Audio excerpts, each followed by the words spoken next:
Sexta-feira, meu povo. Esse cheiro verde aqui eu vou preparar para levar para a feirinha do produtor. Para quem tá chegando agora nos meus vídeos, eu sou aqui do Maranhão, trabalho com horta e todos os sábados tô lá na feirinha do produtor, na cidade de Zedoca, Maranhão. Aí eu já estou dando início aqui, ó, tirando cebolinha caipira. Aí. Vamos lá, deixa eu mostrar aqui para quem tá chegando no meus vídeos agora. Dessa maranhense que trabalha com horta. Ó.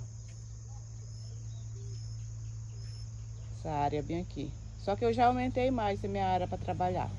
Depois eu mostro passo a passo para vocês. Ó.